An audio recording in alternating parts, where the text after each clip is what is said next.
Folks, Black worth is. Hold no punches. I'm real revolutionary right now. Support this man, Black media. He makes sure that our stories are told. Thank you for being the voice of Black America, Roland. Stay black. I love y'all. All momentum we have now, we have to keep this going. The video looks phenomenal. See, there's a difference between Black Star Network and Black-owned media and something like CNN. You can't be Black-owned media and be scared. It's time to be smart. Bring your eyeballs home. You dig?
Monday, April 20th, 2026. I'm Candace Kelly, sitting in for Roland Martin this week. Here's what's coming up on Roland Martin Unfiltered, streaming live on the Black Star Network. A shocking incident occurred early Sunday in Shreveport, Louisiana, where a man killed 8 children, 7 of his own kids, and 1 of their cousins in a mass shooting. This tragic event has sparked a conversation about the shooter's mental health based on claims made by his family. We will explore the difference between mental health and mental illness, particularly in relation to unspeakable crimes. This week, we are addressing the epidemic of fatal domestic violence by focusing on the underlying issues that lead to such tragedies. Tonight, we'll examine how parental suicides affect their children. We'll speak to Texas Representative Jolanda Jones about how her father's suicide impacted her life. And we'll have a psychologist on to explain how individuals can overcome such trauma. And despite Donald Trump's false claim that he saved HBCUs, he is actually overseeing the largest economic attack on historically Black colleges and universities in U.S. history. Journalist Michael Harriot will shed light on this issue. And Congressman Bobby Scott will join us to discuss why Virginians should vote yes on Tuesday's redistricting referendum. It's time to bring the funk on Roland Martin Unfiltered, streaming live on the Black Star Network. Let's go. He's got it. Whatever the biz, he's on it. Whatever it is, he's got the scoop, the fact, the find. And when it breaks, he's right on time and it's rolling. Best believe he's knowing. Putting it down from sports to news to politics. With entertainment just for kicks, he's rolling. It's on go, roll, y'all. It's Roland Martin, yeah. Rolling with Roland now. He's funky, he's fresh, he's real, the best, you know he's Roland Martin now.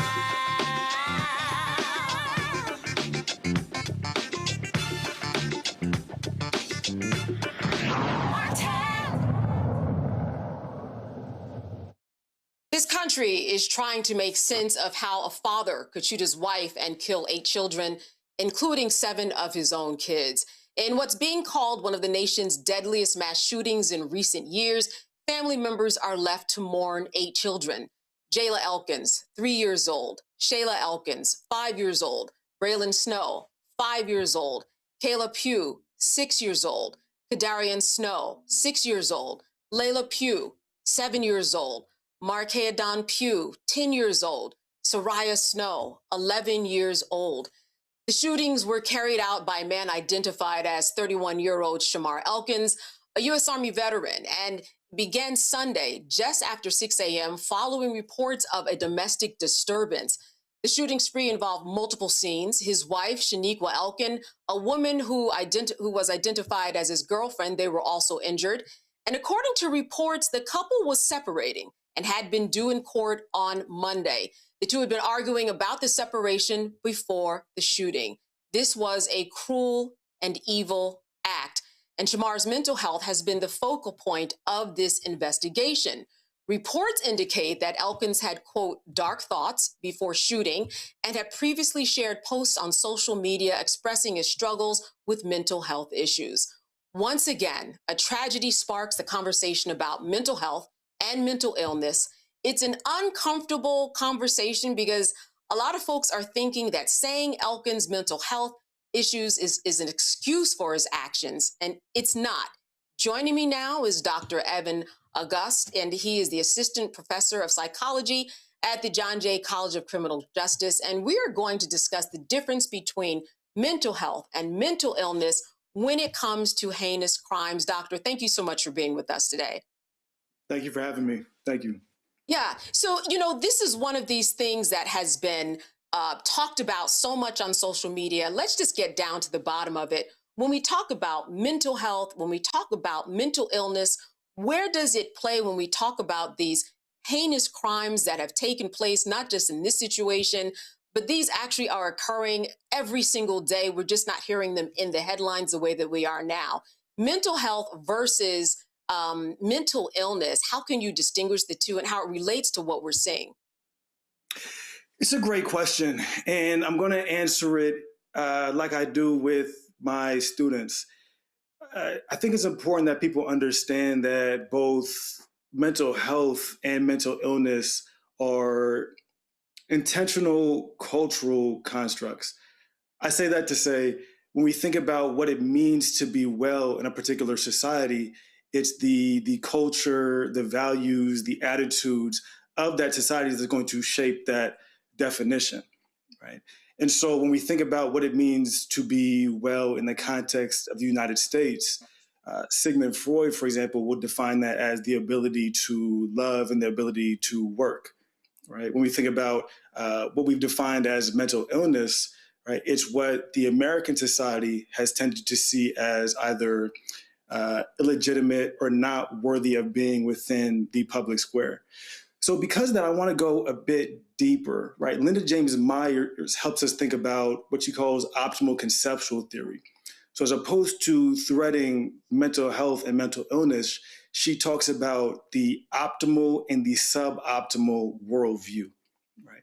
The optimal worldview is one that's shaped by many different indigenous peoples. She looks at African indigenous peoples that say health and wellness are rooted in communal value systems, diurnal structures, a self-worth that is intrinsic and necessarily relational, the ability to value and deeply honor other people. Whereas that suboptimal worldview, right, that suboptimal mindset is rooted in materialism, dominance, ownership. And so going all the way back to your question then, I think some of the reasons people struggle with the interaction between the conversation around mental health and when we see just horrendous tragedies like femicide in our world is because people tend to use mental health to, in conversations, to hold in place a lot of these organizing constructs. Right? When we think about optimal worldview, suboptimal worldview, we see, okay, how does distress then interact with these worldviews? If I have a suboptimal worldview, one that's been shaped by the dominant culture of patriarchy globally, right? My distress that I feel is going to interact with an overarching society that has told me that men are supposed to own women, that men are supposed to own children, right? And when I'm feeling this deep despair, right, my attempts to seek stability, health, reclaiming narrative, whatever have you, is going to lead to that deep type of violence. I want to say one quote from Dr. Ide Brown, who says, "Femicide is patriarchy's most extreme outcome. When she tries to leave, she's not leaving a relationship, she's escaping ownership." Right? So femicide is that interaction between that suboptimal worldview and that deep distress, if that makes sense. No, and it does make sense. And, you know, this is something that I have been trained in. And so it makes sense to me. I mean, it might lose a few people along the way in terms of discussing the fact that you have people who have a value system that's been shaped by the culture that forces them to think that they should belong in certain spaces and places in the world because they are men. This is a patriarchal society. Did I get that right so far? Exactly. Yes. Yeah. So then as a result of that, when there's certain things that encumber you, especially as a man, and we are talking about mostly men when we are talking about killing other women, right? Even though we know that men are also killed in domestic violence situations. But this is something that if there is a shortcoming that they can't provide, and then this brings on depression, and then this brings on isolationism, and there's a loss of power and control, and there's a loss of dominance, right? These are things that our society teaches us that men should be in control of. And often those can be triggers for things such as domestic violence situations. But I just want you to add a little bit of that and give more context to maybe what could have happened perhaps in the situation that we're seeing, for example, in Louisiana or in Virginia. How does all of that interplay? It's a brilliant question. And my training is in forensic psychology. I have engaged in cases that have looked similar. And so because of this, I want to hesitate to speculate about the particulars of the case, but speak to, as you're mentioning, the overarching structure, right? In both of these cases, we have men that we know were on the path to file for divorce, right? And so that particular dynamic, right? Intentionally disrupting that narrative of, again, ownership. When we look at aspects of femicide, which is a global problem, right? This is not just in the US, it's globally. I believe that when we allow these narratives to take shape, when we allow our conversations of mental health to solely be those that allow these structures, these worldviews to stay in place, when people enter into that deep distress, right? The feeling that, oh, I'm losing this, not even able to fully see the other person as human. I'm losing this person that's supposed to be belong to me. Now I'm going to engage in the most severe, deep type of violence. Right? I think this is what we see, right? People who are at their absolute lowest, right? Trying to exercise whatever power and control that they can, and that looking like the erasure of Black women. Right. And, you know, let's go back. I mean, when we talk about what this country was built upon and what we experience now, it be anything from salaries, between men and women and the differences. The fact that when the framers even wrote the Constitution that this country is based upon, women were in it. Black women certainly weren't in it. I mean, these are the foundations that we have built everything around, which is why Black women often feel like we are at the bottom because of the way that this society is now, a la the Tate brothers, right? This is someone who's making money off of misogyny, and he's getting millions of followers to buy into this idea. What is it, though, that you think we should take away from this in order to learn and help someone in this situation? Or can that even be done? What are the signs and what's our responsibility? Because we will hear neighbors that have issues and we are family members who see things that we don't like, maybe from a brother-in-law or an uncle. But where does that place us in the narrative? It's a beautiful question. I'm thinking 3 to 4 things because it's a deep question, because we're talking about, again, a type of structure, a type of patriarchy that is historical, to your point, and global. The first piece, and I want to bring back to what I had mentioned, right, is mental health and healing paradigms that are rooted in restructuring, undoing that very conceptual system. It can't be that when we tell people, and I think people feel this, right, when we tell people, oh, go ahead and we need more conversations about mental health, but those conversations about mental health help people essentially feel comfortable or stress-free or calm within a conceptual system that we know is dangerous, right? That will only allow these things to progress.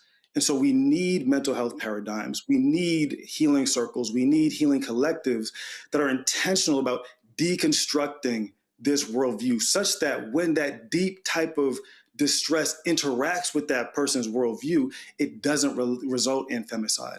So I want to holler out Marvin Tolliver has some great groups that he does. Black Men, Are You Okay? I want to holler out Kenji Summers, Meditations for Black Men Who Do Too Much. Beam, the Black Emotional Mental Health Collective, Black Masculinity Remixed. Each of these are tools, techniques, circles, collectives designed specifically to undo that worldview for Black men, not to just allow these things to stay in place. That's the first piece. The second piece I want to name is part of the way that we talk about these situations in media. I have a colleague, April Alexander, who I believe published a study last year who looked at when media narratives center the reasons or the explanations that Black men had for killing women. That even shapes the way that other men are interacting with that story. Right? People immediately, just in seeing that particular perspective centered, begin to lean more into victim blaming narratives, allows that worldview again to remain entrenched, even when they're dealing with that violence. And so it's a large media responsibility too. who and how do we center? How do we talk about these incidents so that we know where the blame is the second thing. The third thing I would say is Dr. Amos Wilson talks about this, is these conversations and these strategies not to be reactive. We have to attend to the healing programs, the paradigms, the political paradigms that can transform these contexts, right? As opposed to merely reacting when we have the most heinous tragedies. And so I want to shout out How Our Lives Link All Together, based in New York, who have a non-traditional healing justice approach, rooted in the work of the Bedford Sisters, who looked at how can we hold community, how can we hold justice for people who've been deeply pained, deeply harmed, and transform the way we do this work in community. Again, because the idea isn't just to help people maintain with this system of patriarchal dominance, it's how to help people gain the political power and the optimal worldview to not continue to add to the death toll of Black women. What do you say to this argument that we have heard so much that, look, this was just evil? Like, mental health doesn't actually come into play here, that this was just someone who was evil, disgusting, and that's what they intended to do. When does it become a mental health issue? And then who's actually responsible for that in terms of actually trying to deal with that? And so it's another great question. Like I mentioned previously, I believe in our public conversation, mental health is used to allow these structures, these systems, these set of relations to stay in place. That's how people have seen them used when we talk about just the rate of gun violence in the country. People will shift the dialogue to be about mental health as opposed to structurally shifting our context. So when people hear, oh, this is mental health, what they feel is you're allowing this to maintain, you're allowing this to stay in place. What we have to reveal is there's a deeper nuance, right? When we're talking about mental health, when we're talking about the psychologies and the mindsets that are involved, we're doing so to, again, rearrange these sets of relationships. And people, I think, are responding to a history of not seeing that. I'm reflecting on a dialogue between Nikki Giovanni and James Baldwin that they had decades and decades ago. And James Baldwin broke down the structures of anti-Blackness, how that shaped the day-to-day lives of Black men. And so when the Black man engaged in domestic violence, it was the structure, it was the anti-Blackness that was harming the women. And Nikki Giovanni simply said, I hear your analysis and that is not acceptable to me. Right. Within your analysis, it cannot be that I have to sustain this type of death and brutality from somebody who claims to love me.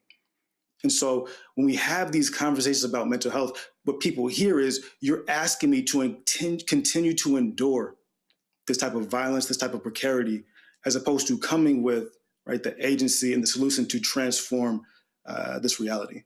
So that's what I would say, is I think people need to see the difference. There's a particular shame around domestic violence that, you may not have when it comes to being an addict, for example. People share those stories. They stay off of drugs. They stop. They stop being alcoholics, and then we celebrate that. I've been sober for X amount of years. Domestic violence is a specific type of shame that is very different than anything that I've seen. People do not want to talk about it. It is such a secret. I'm wondering what your take on why that is.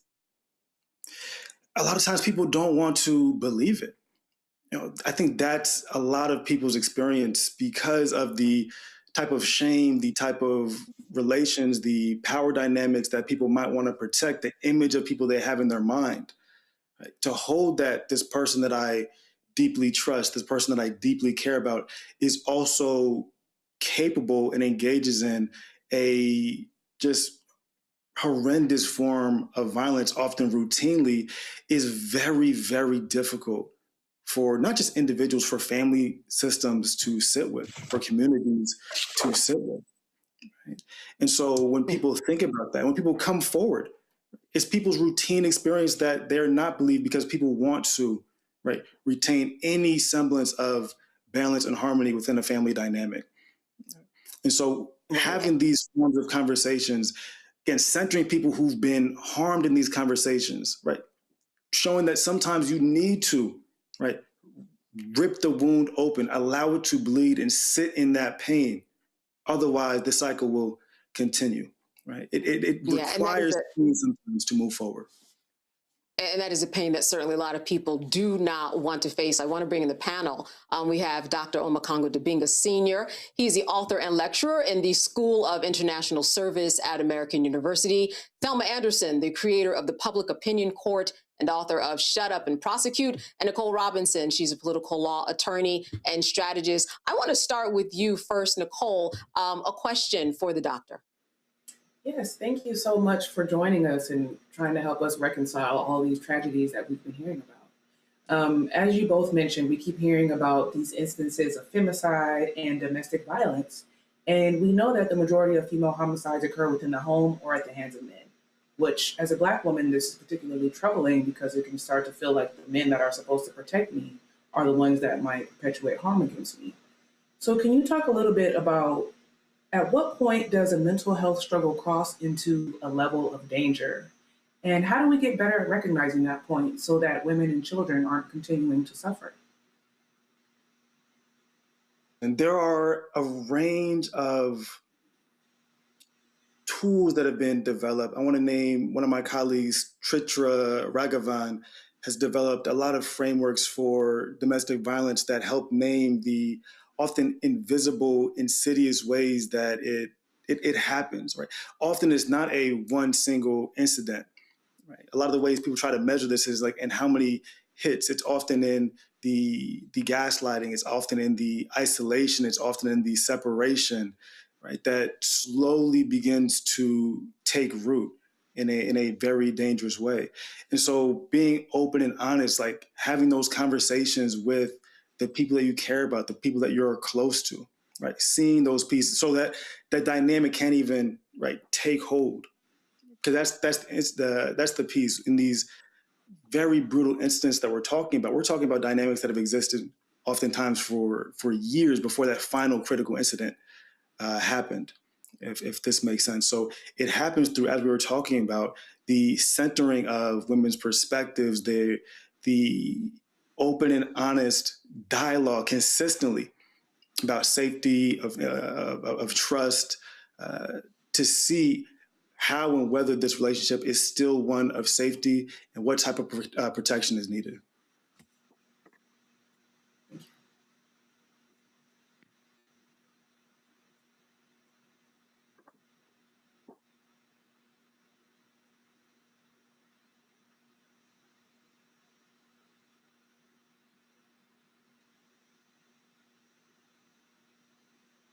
So if somebody's talking on my end, I can't. Doctor, one of the questions that I have is that how do you differentiate between the mental health, the mental illness issues that you're really talking about that are real, and the other side of it, that we are a fundamentally violent society, and we have made it acceptable in so many areas to express ourselves through violence?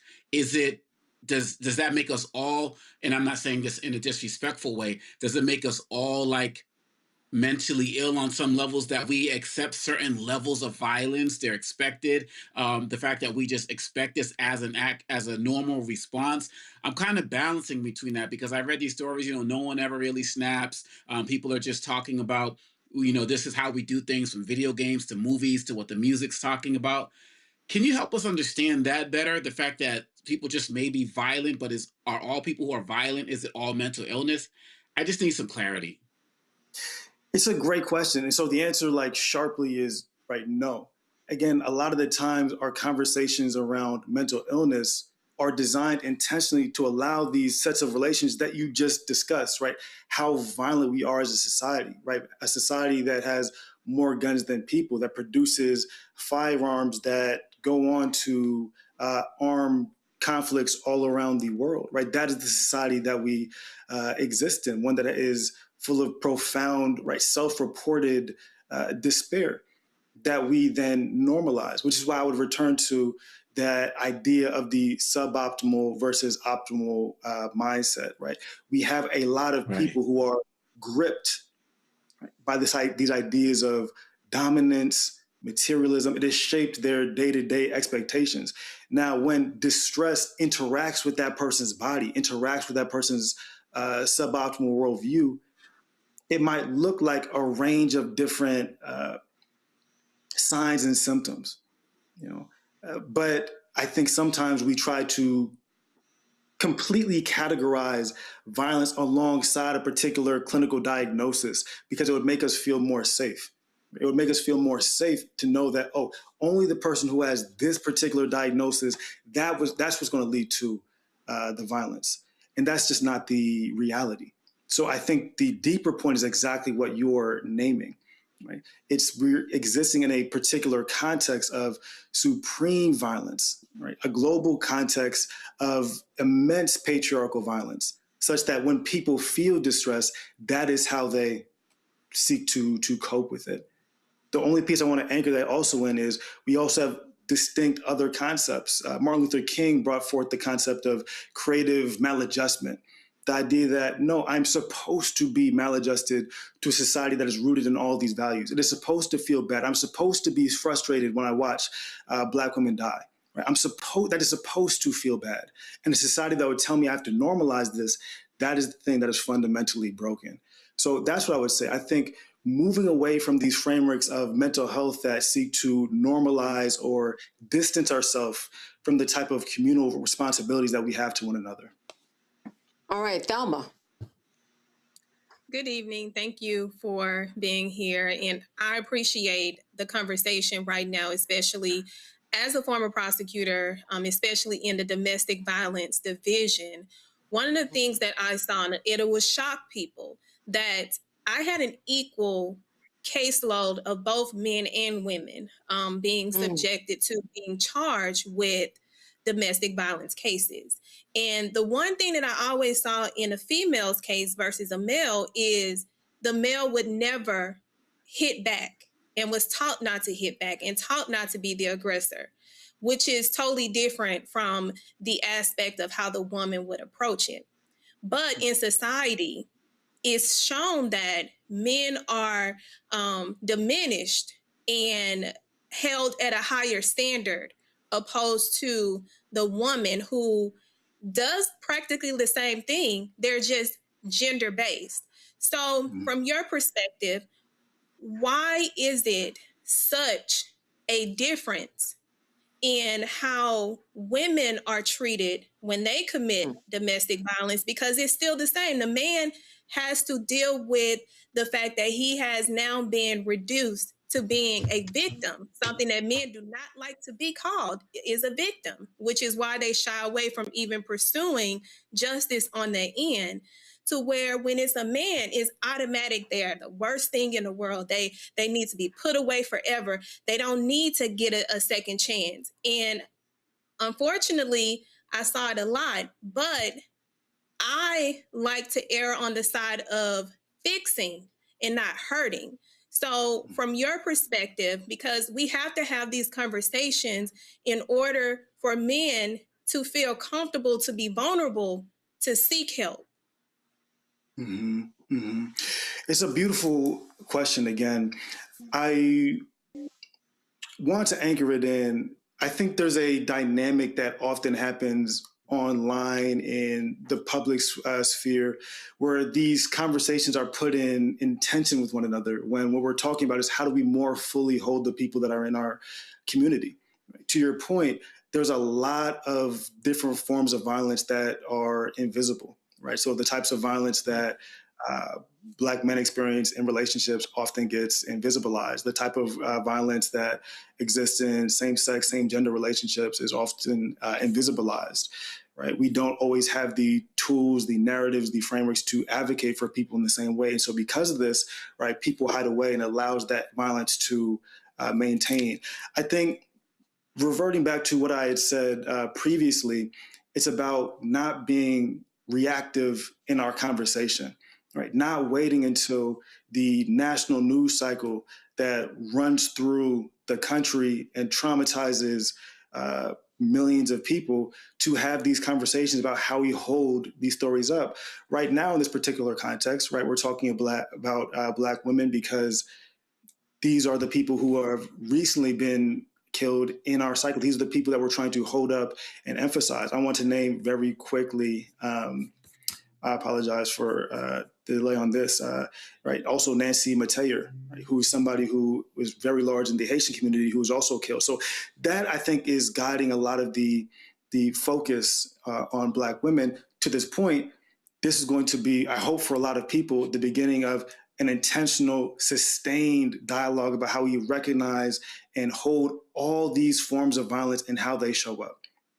So that's what I would say to this piece. I think a lot of people have their violence invisibilized. The fact that I don't want to say it takes this because people have these conversations in other places, but it takes these national cases of Black women dying for us to even have this conversation about Black men experiencing violence, right? So how can we more consistently and in a sustained way have these dialogues to transform our communities?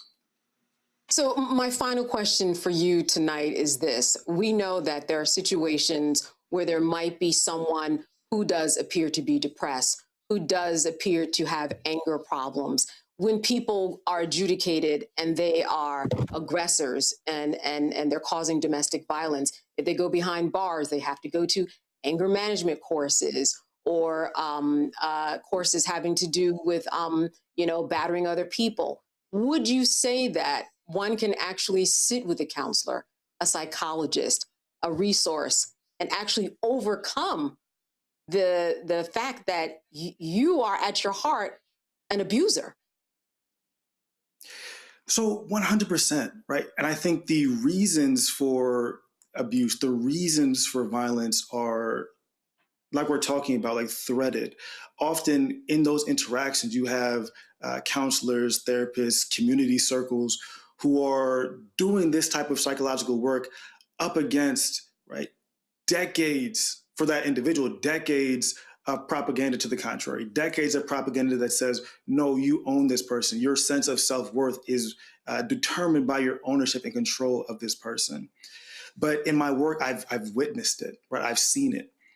And I do think I want to name this for a lot of people. People need to see it, right? But before people say this is the model that, we can just go and use, right? People want to know that it works. People need evidence of this.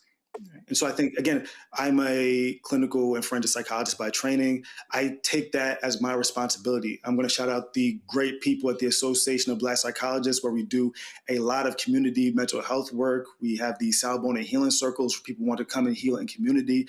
That's on us to demonstrate this consistently for communities before I expect anybody to come and say, oh, yeah, of course, just put them in that program, because a lot of people have seen the opposite, where somebody goes to a program, says all the right things, and goes out and does the harm. So while I've seen it, I think we need to continue to demonstrate it so that people can rely on that as a form of safety and justice. You have connected a lot of dots, because really there's so many questions that have been out there. How does all of this make sense? How is all of this, not just pure evil? But what you have explained to us is that there is a way for people to get help. And ultimately, when we give people help, when we learn how to give people resources and direct them to the right people like you, then something like this can be prevented. And I think that's the goal. That's going to be the goal this week. We're going to be talking about it every night this week. And I want to thank you so much for filling in a lot of gaps that people have had and will continue to have. Thank you for being with us tonight, Doctor. Of course. Thank you. Thank you. All right, still to come, we will be speaking with a woman whose father committed suicide when she was a toddler, as well as a psychologist who specializes in treating children who have experienced such traumas. But first, after the break, we'll discuss how the Trump administration is gradually defunding HBCUs. This is Roland Martin Unfiltered on the Black Star Network, and we'll be right back. Why does it feel like we're going backward? Voting rights under attack, schools stripped of funding, Black history erased. This is the Trump MAGA agenda. They want to take us back. They are redrawing congressional lines in states across the country, deciding who gets power and who gets silenced. We see what this is, a power grab. Virginians won't be fooled. Show up, vote, take back our power. It's a temporary measure that gives the people, not politicians, the final say. Vote yes by April 21st. This is Bill Duke, and you're watching the Black Star Network.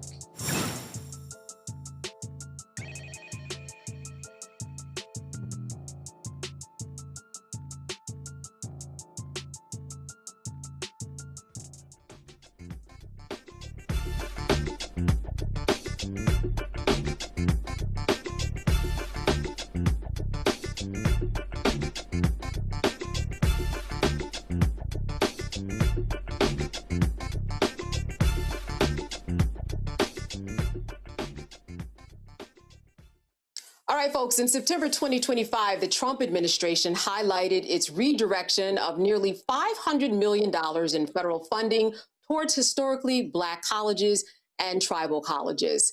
This one-time investment was primarily funded by cuts to other colleges that serve large populations of minority students. About 7 months later, Trump's budget proposal for fiscal year 2027 called for a $1.5 trillion increase in defense spending, which would significantly reduce funding for HBCUs. Journalist Michael Harriot wrote the article, How the Trump Administration is Quietly Defunding HBCUs. He joins us now to explain how Trump is overseeing the biggest economic attack on historically Black colleges and institutions in U.S. history. Thank you so much for being with us today. Thank you for having me. Yes, absolutely. So, you know, these are headlines. They have been plaguing us. I mean, $435 million redirected to HBCUs. Trump signed the Future Act, which permanently extended $255 million in annual funding for HBCUs. What is really going on behind the scenes here that these headlines are not telling us? So it's a lot of things going on, right? So what Trump really takes credit for is one piece of legislation called the Future Act, which was written by a Black woman. It was passed by Congress, and notably, right, only 2 Republican legislators voted for it. But since he signed it, he takes credit for it for essentially saving HBCUs, is what he said, right? But again, no Republicans voted for it. It was an extension of a law that was already on the books. It made it permanent. And he didn't really have anything to do with it. So that's what most of his bragging has been about. But he also brags about the increase in funding for HBCUs. You know, every president can kind of say, like, I have a record increase in funding, blah, blah, blah. Because, like, every budget increases with the cost of living. And we know congressional spending usually increases unless they cut that line item altogether. So that's what Trump has been mostly bragging about. But what we looked at is not that funding, not those congressional appropriations, right? Because that's not really where HBCUs or most colleges get their funds, right? But this attack on DEI, right? The number of grants that have been cut, the number of federal funding programs that have been cut. We looked at that because a lot of that is where colleges and HBCUs get a lot of funding, and not just for like paying teachers and stuff like that. Like, for instance, at Morehouse, right? They maintain Martin Luther King's papers.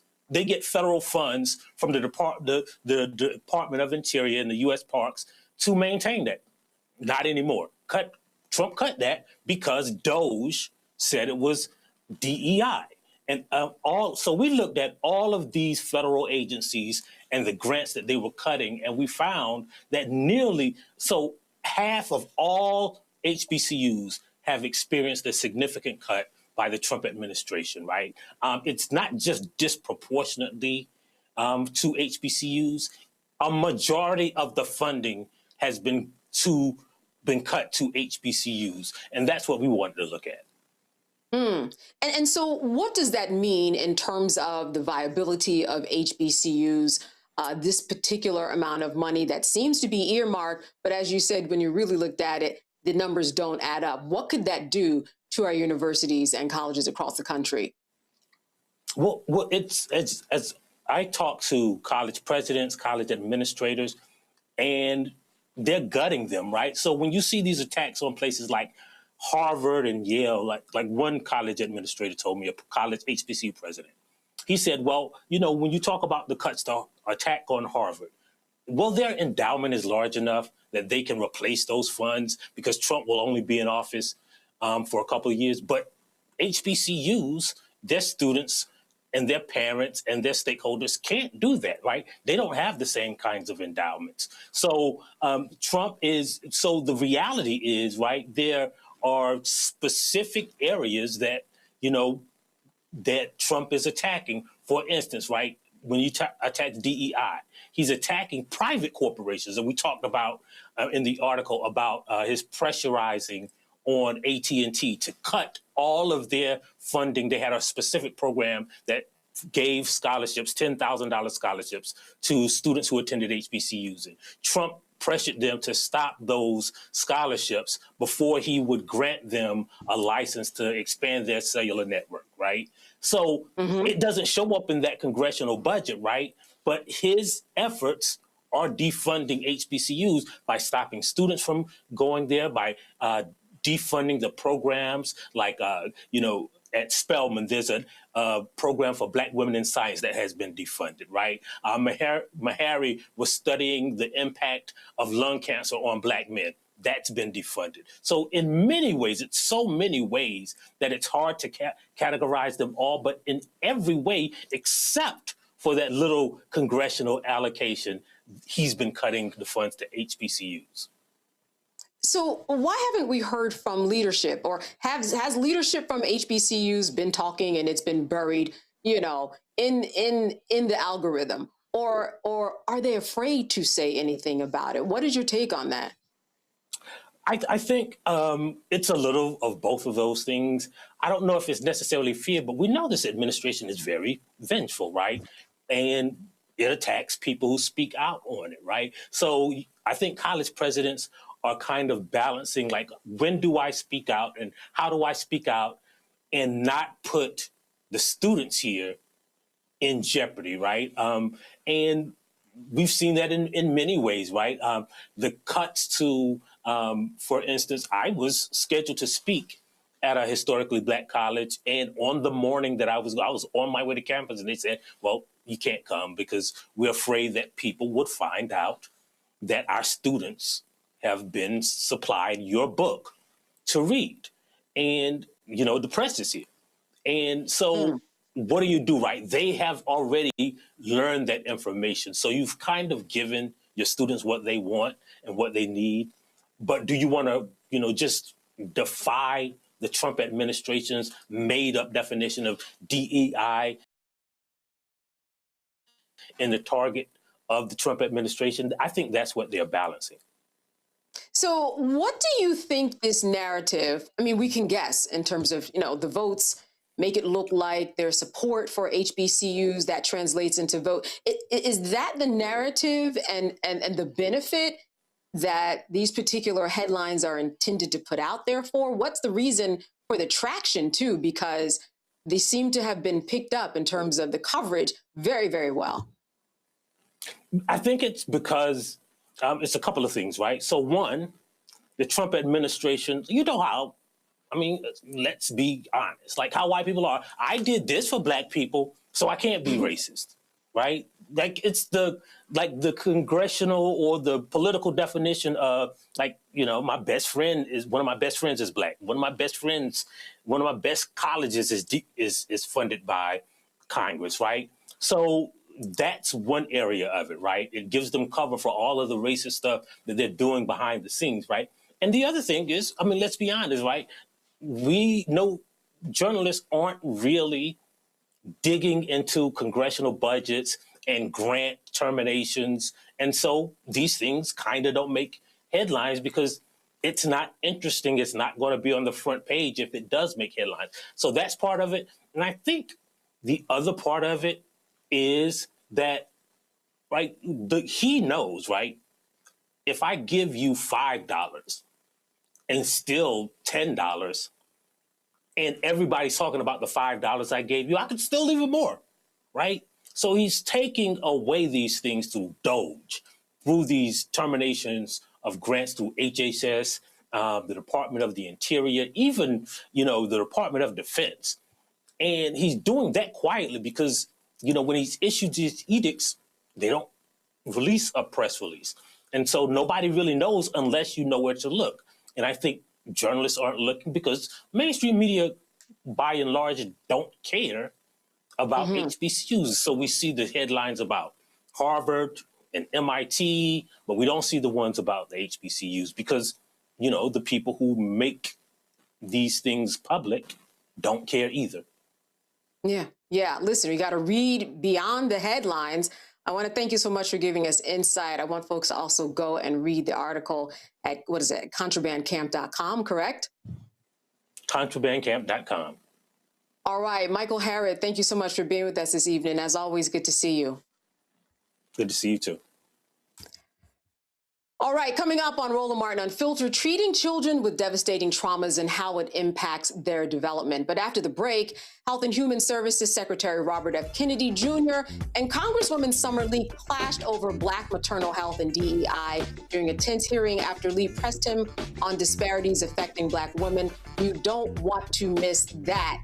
Now, your support is critical to what we do. You can support us via Cash App using your Stripe code at the bottom left-hand corner. You can also help us with credit cards. Use the same thing. PayPal's R Martin Unfiltered, Venmo's RM Unfiltered, Zelle at rolandsmartin.com, Rolling and RolandMartinUnfiltered.com. And if you're old school, you can send a check. That's okay. You can also send money orders payable to Roland Martin Unfiltered, P.O. Box 57196. That's Washington, D.C., 20037. Stay with us. There is more to come on Roland Martin Unfiltered. If you want some of that swag, head to shopblackstarnetwork.com. A lot of good stuff on there. You're going to find official Black Star Network swag and all kinds of Black-owned products, including mine, Girl Prep.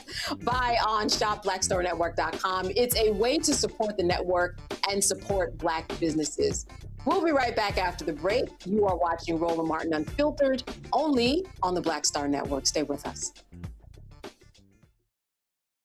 MAGA Republicans ended diversity programs, cut funding for Black students, and fired federal employees. And they won't stop there. Now, they've redrawn congressional maps so that they can rig the November elections. But we have the power to stop them. By voting yes for fair elections, we have the final say on who represents us in Congress.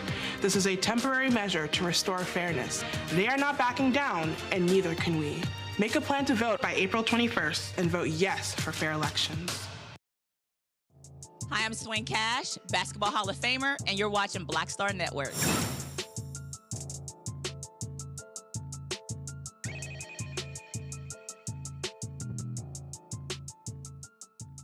All right, Pennsylvania Congresswoman Summer Lee confronted Health and Human Services Secretary Robert F. Kennedy Jr. during a recent House Committee on Education and Workforce hearing. She pressed him on the Trump administration's attacks on Black maternal health research, community-based maternal health programs, and initiatives focused on diversity, equity, inclusion, and accessibility. She even proved his remarks about reparenting Black children. Take a listen. So this is Black Maternal Health Week, so I'll just start there. Secretary Kennedy, I'm sure you're aware that Black women are at least 3 times more likely to die from pregnancy-related causes than white women. The vast majority of those deaths are preventable. Black women in my district are more likely to die during pregnancy than their peers in 97% of U.S. cities. Your written testimony mentions maternal and child health 4 times, but from what I've seen, the NIH canceled grants researching Black maternal health.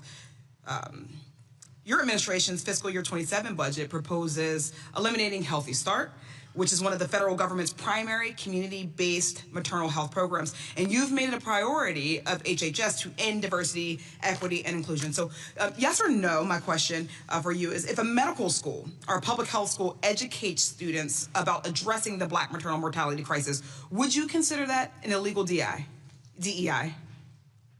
No. No, you would not? No. Great. I do hope for the medical schools, the universities, and the accreditors, your administration has been threatening that they're watching this and take this directive to continue teaching about and addressing the Black maternal mortality crisis. And I expect your agency to restore and expand funding and support for that work. Also, yes or no, do you think consuming more protein and avoiding Tylenol will prevent Black women from dying 3 times more likely during a pregnancy? I doubt it. Tylenol doesn't kill you. So then why aren't you putting forth serious policies that actually address the health crises in this country instead of just these unserious conspiracy theories and this wellness influencer mess that we... Do you want me to answer that question, or are you just talking? No, it's a question. We are doing more on maternal health than any other administration. No, I said Black maternal health. On maternal health. Black maternal health. That includes Blacks and whites. But the thing is that they're actually not the same outcomes, which means that we need specific and intentional interventions for Black maternal health and Black infant. Can I finish? I'm saying. Are you going to answer that? Yeah, we have right now, we've implemented a perinatal pilot project that we're in 220 hospitals around the country. And we have reduced maternal health mortalities by 42% at those hospitals by providing them protocols. Can you please share what the reduction has been for Black maternal health? Across the board, it's 42%. But Black maternal health still has worse outcomes than other people. I wouldn't know. It helps everybody. But it isn't. Object to that? Okay, thank you. It is not. I do want to just, for the record, state that it does not help everyone. Your agency told programs to remove a list of nearly 200 words and phrases from their funding applications, including the word Black. Do you have an idea of how we could solve the Black maternal mortality crisis if we can't say Black? President Trump is trying to end division in this country, not so division. Not eviction. During the last 4 years. That's what DEI did. It divided people. It polarized people. No. We're not talking about eviction. We're talking about healthcare. I'm calling about DEI. We're talking about healthcare. Yeah. Disparities.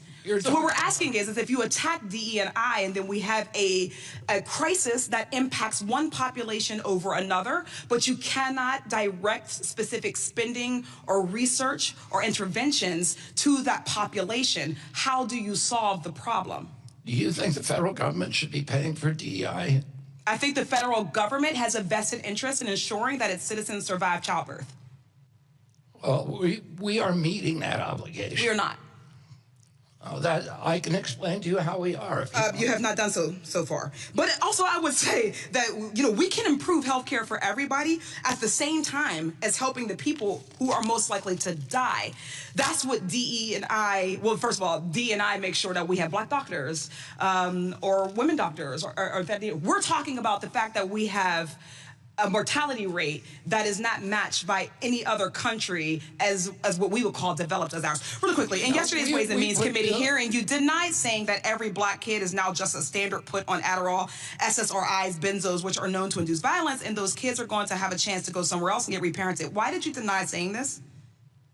Why did I deny payment? No, why did you deny that you said that every Black kid is now just standard put on Adderall, SSRIs, benzos, which are known as to induce violence, and that you would rehome them?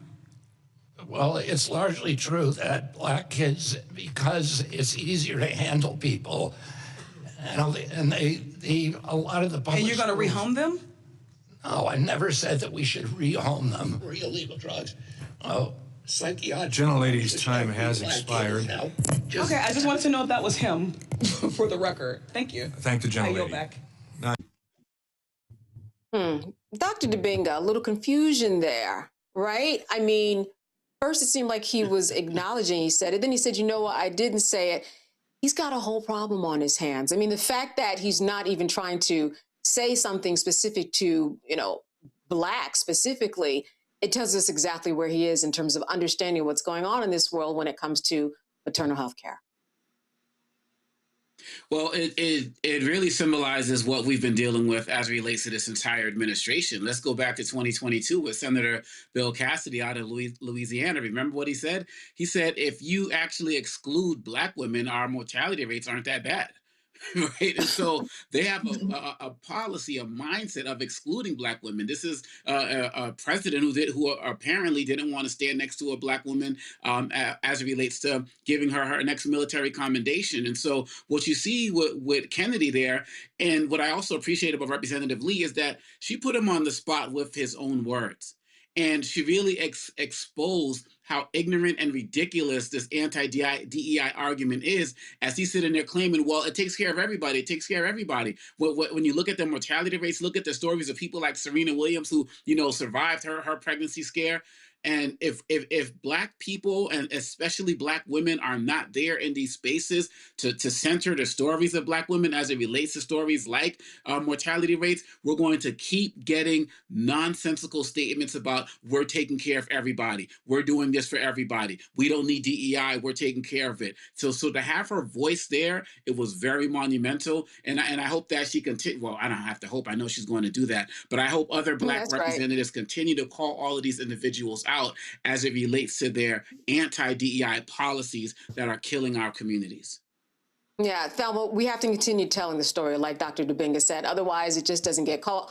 And that's why voting is so important, so that you could have someone like a Representative Lee really tell the story and call him out on something that we know he tried to deny just a few days ago. So it's important to be a part and be on the floor to help tell the real story. Absolutely.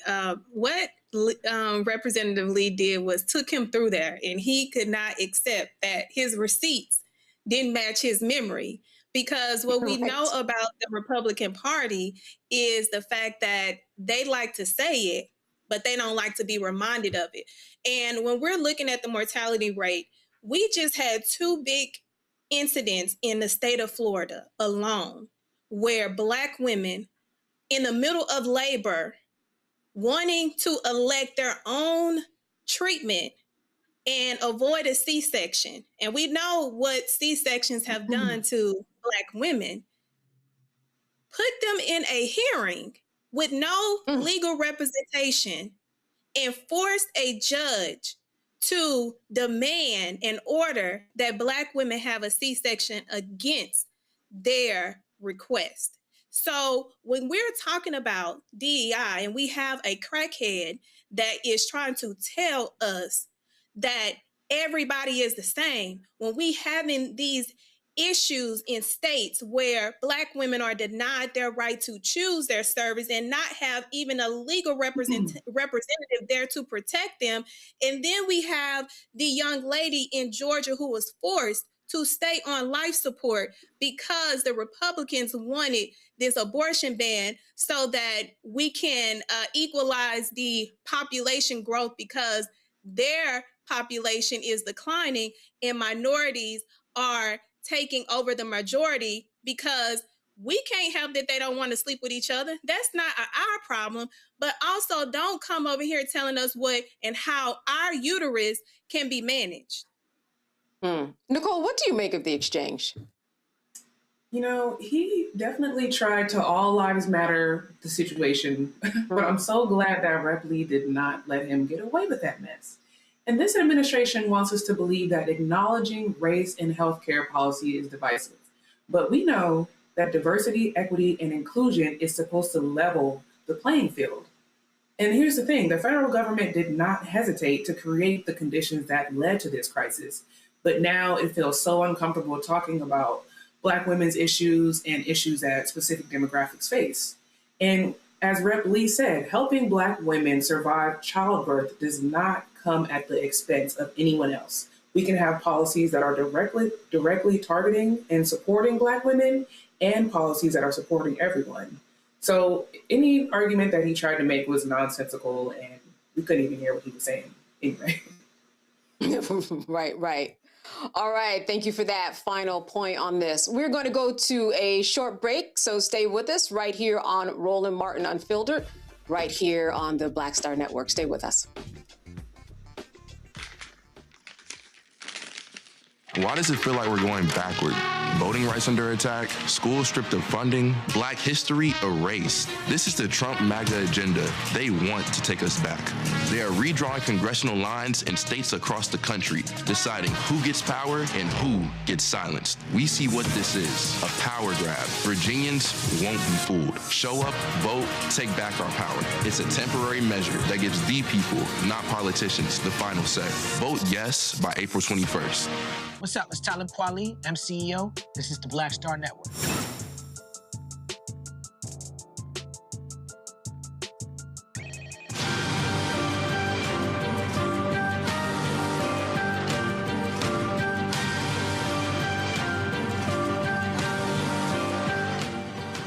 According to the World Health Organization, more than 720,000 people die by suicide each year, and it remains the third leading cause of death for 15 to 29-year-olds. So many children are left to grieve the loss of a parent to suicide, a painful experience that often leads to mental health struggles such as depression, anxiety, and even thoughts of suicide themselves. Texas Representative Jolanda Jones has been vocal about her father's suicide and how it impacted her life, and she joins us now, along with psychologist Dr. Aldwan Tart, who can walk us through the healing process of a child who has experienced this trauma. I want to thank you so much for being with us tonight. Representative, I wanted to start with you, certainly, because I wanted you to shed a little bit of light on your story. Can you take us to that time in your life, how old you were when it happened, and kind of how your world changed after that when you were growing up? So my parents were married. My dad went away to Vietnam, didn't come back the same. He went from being a strong person that everybody listened to and respected to crying all the time. I was young. I was a year, but I was a very bright year. And my father came home crying. Of course, I got this from my mom, but I do remember that my dad killed himself because I used to say, "Daddy, go bang." And in my neighborhood, everybody knew my dad blew his brains out. I was literally in the room with him when he did it. Now, I can tell you the layout of the room, even though the building's no longer there. And growing up as a kid, it was a way some kids bullied me.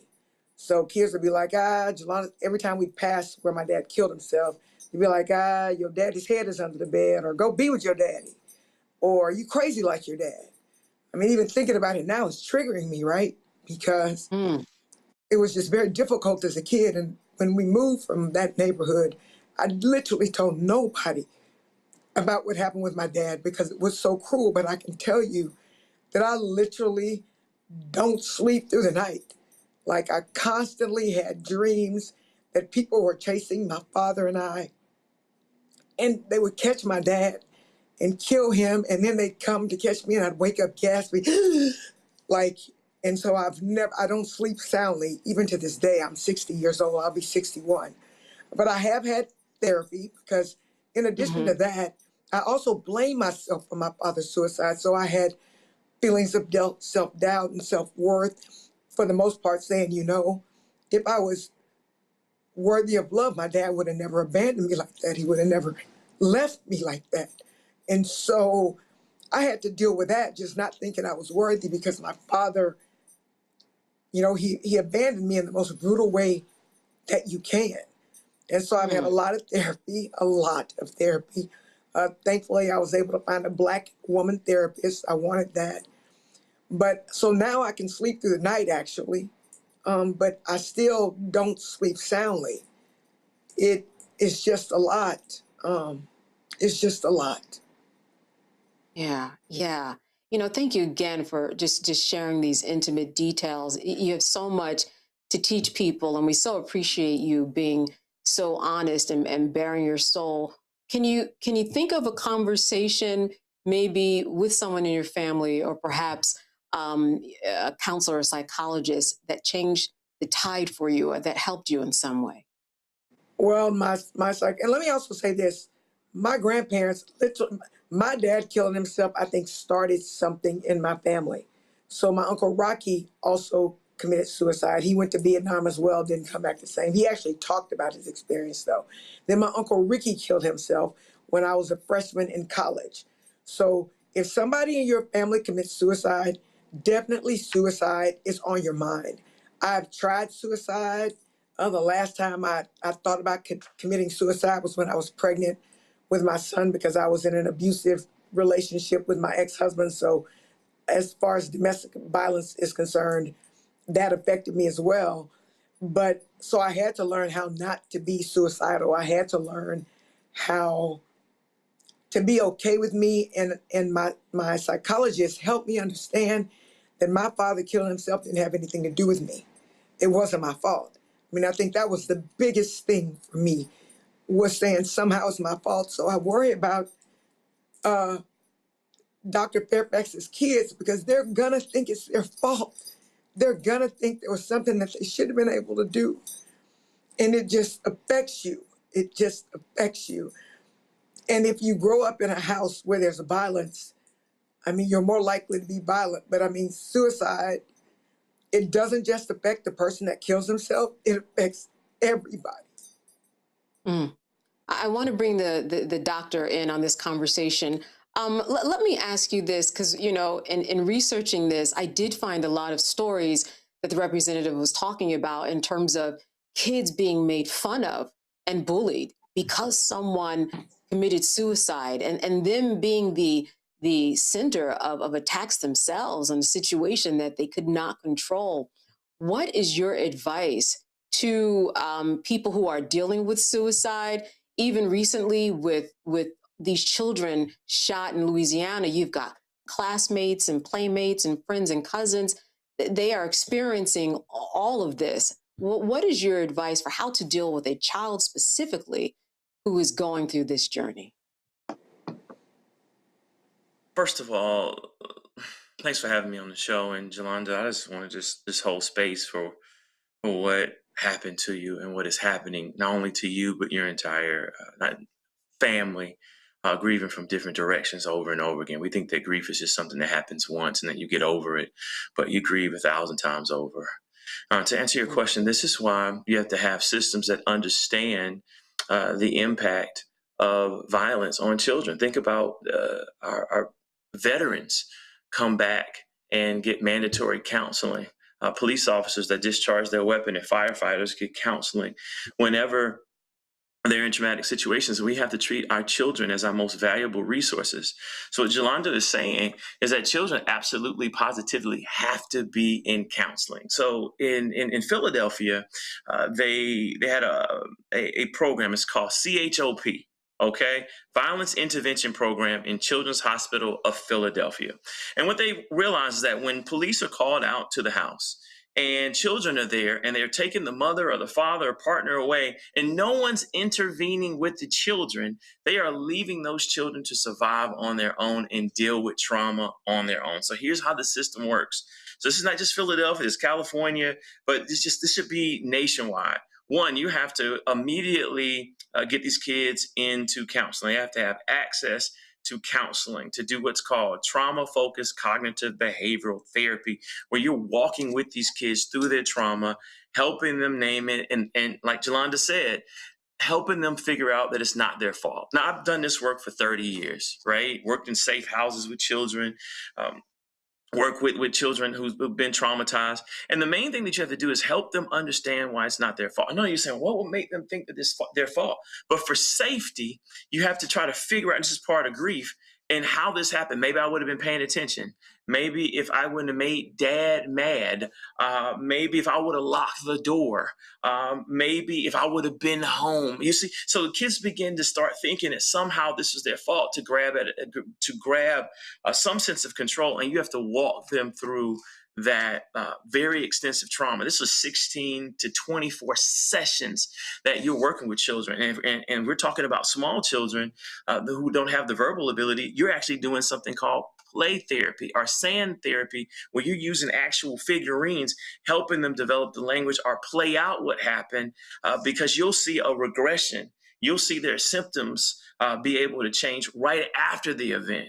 Right? So we have to intercede on a systemic level, not only in the home, but also in their schools, helping their classmates to understand and how to build community around their friends dealing with it, so they're not dealing with bullying, or they're not just sent to school with no support as if nothing happened. So I have a question. I This want is to for say both of something you. really quickly. Yes, absolutely. You know how many times people talk about their families and their parents in school? Like, I literally avoided it. My friends have fathers. I don't have a father. People naturally want to know, well, where's your dad? I had to come up with like a gajillion lies once we moved out of my neighborhood, because I was terrified that my classmates, my teammates would know my father killed himself, because people believe stuff about you. They believe you're crazy. I mean, when I tell you it was almost like being in a closet, I was terrified that I'd be outed at my dad, because people's parents don't commit suicide. It is just, I don't know how to explain. Even now, I'm 60 years old. What do you say to somebody? Like, so I miss my father's birthday is June 16th. I'm always sad. On Veterans Day, because my dad was a Marine, I never post happy Veterans Day stuff. For holidays, during Christmas, I'm always sad. For Thanksgiving, because that's when you're supposed to be with your family, you know? And a lot of times when you don't have a parent, like we were poor because my dad didn't have money to contribute to my mother, you know? So then your life, you just have less money as a family. It permeates everything. And how do you talk about it? Oh, by the way, my dad killed himself. I mean, it's just not a normal conversation to have. It's just not. And I said, my dad killed himself a long time ago. And I'm literally having a conversation. And I think for the most part, you never get over it. So I've learned to deal with it. And I'm obviously very successful, you know, despite that. But I try not to stay in that moment, because it will overwhelm me. It just makes you very sad. Yeah. Representative, Jolanda brings up Yes.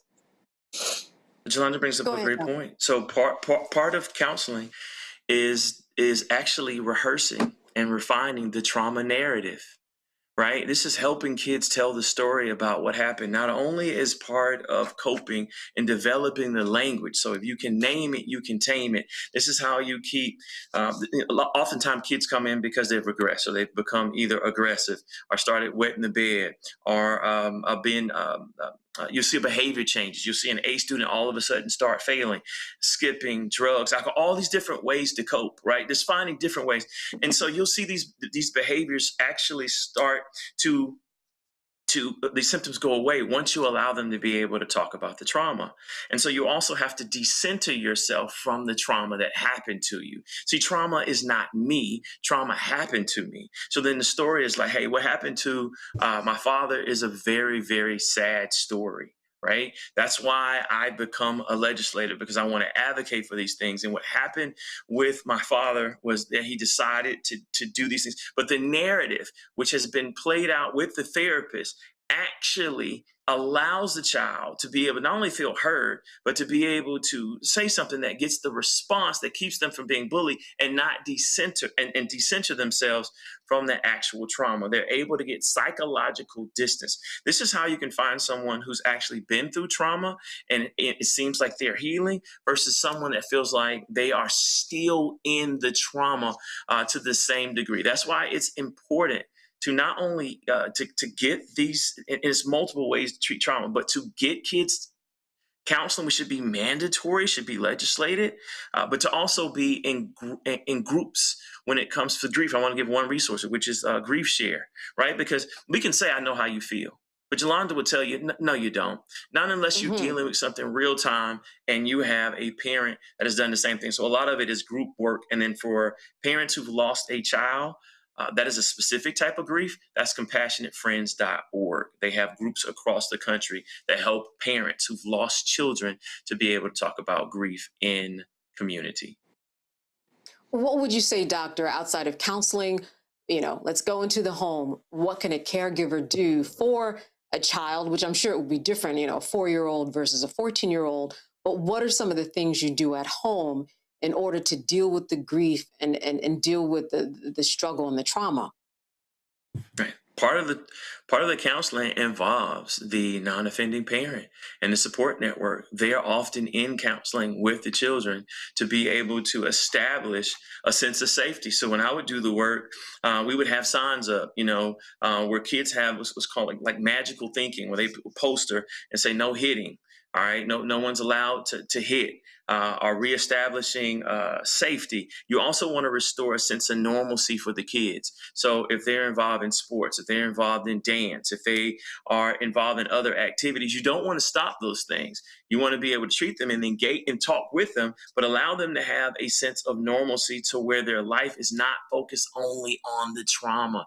And in the case of Jolanda, there are times in which we've moved kids to different school districts. You can get permission or different schools because going into the school is a trauma. It's kind of like losing a spouse in church and you have to go to the same church and everyone asks you, well, where's your father? Where's your mother? Where's your wife? A lot of times kids just need a fresh start in a different school system or a different school to where they can come in and everyone is not talking about what happened with their mother and father. Let's call it administrative transfer. In addition to this, kids being screened is in California. It's things called ACEs, ACE, Adverse Childhood Experiences. See, Jolanda has to tell someone what happened. But typically what happens is that you'll have a kid get referred to a clinical psychologist because they're fighting, they're not eating, they're anxious, they're hypervigilant. When you close the door, right, they wet their pants. They don't want to get on the bus. They are hypervigilant around men. Anything that triggers the trauma that they've been in a claustrophobic environment in a classroom where they're looking for the escape. How can they learn if they're trying to figure out, how can I get out of here? So we have to make sure that we are engaging parents, engaging teachers, engaging counselors, engaging systems to be able to center the children so that they're able to get the resources that they need across the nation with the different mental health dollars and we insurances. have a couple of minutes. Representative, I am wondering, I know that these past couple of weeks, and anytime you see a headline that might be triggering, you probably have to go through a process to kind of regroup yourself. How do you do that so that you don't always fall apart? I know sometimes you will, but are there practices that you have in place that have helped you get through when you see a headline like we've been seeing for these past couple of weeks? So what we've seen for these last couple of weeks, I immediately feel for the kids, right? Immediately, because I know what they're going to go through, right? I know no matter how much people tell them that it's not their fault, they're going to think it's their fault. That's just what kids are going to do. And I know that people talk about their parents all the time. And then you don't have, with the kids, the Fairfax kids, they don't have any parents now. So they need serious counseling. They need to be around loving, supportive people. And they're going, again, I was very emotional before, but I won't say I'm back to myself. But what you have to understand is you're never going to get over it, and you don't want to get over it. You want to remember your parents. You want to remember things like that, but it can't be the only thing in your life. And I have friends that when I'm feeling sad about not having a father during the holidays or whatever, I can call them, right? And they'll figure out a way to distract me. Because it's natural to miss your parents. I mean, even when your parents just sort of naturally die, you miss your parents. So it's just a lifelong struggle. I was thankful that I finally got health insurance, because before I got health insurance, I literally I couldn't afford to talk to anybody, and I would cry all the time. And I can also say that my father's suicide affected my personal relationships. Like, I did not pick well with men because I didn't have a man to teach me things that a living, breathing father probably would have taught me.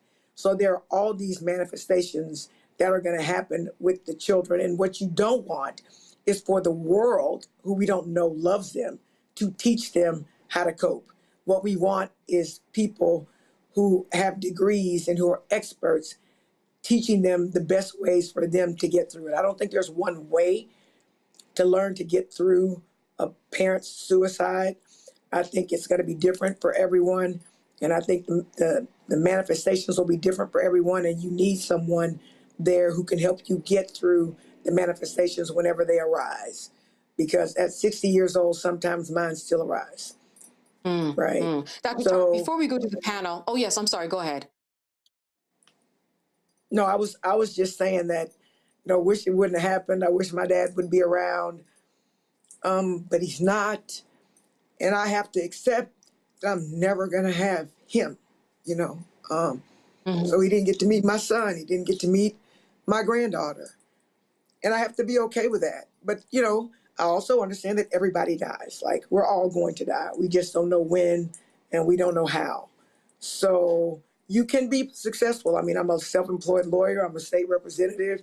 You saw me during the corn break. I was fighting and actually having to fight through the trauma of my father's suicide actually made me stronger. It really did. Just notwithstanding tears. I don't think God gives us tears to necessarily say that they're bad. Sometimes you need to cry and let it out. And I think that's also something important. People need to let you know that it's okay to be sad. You just can't stay in the sadness. Right. Matter of fact, it's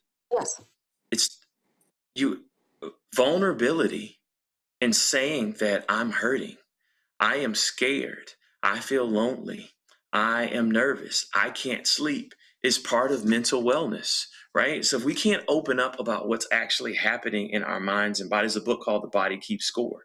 And that's why with children, you won't necessarily be able to tell with their language. You'll be able to tell by changes in their behavior, bedwetting, all of a sudden being anxious, whereas before they weren't anxious, decline in school, sleep issues, either internalizing or externalizing behaviors that you haven't seen. And that's why the gold standard, and there are many treatment models, but again, trauma-focused cognitive behavioral therapy has great treatment outcomes. Think of the model it's called practice. It's like eight elements really quickly.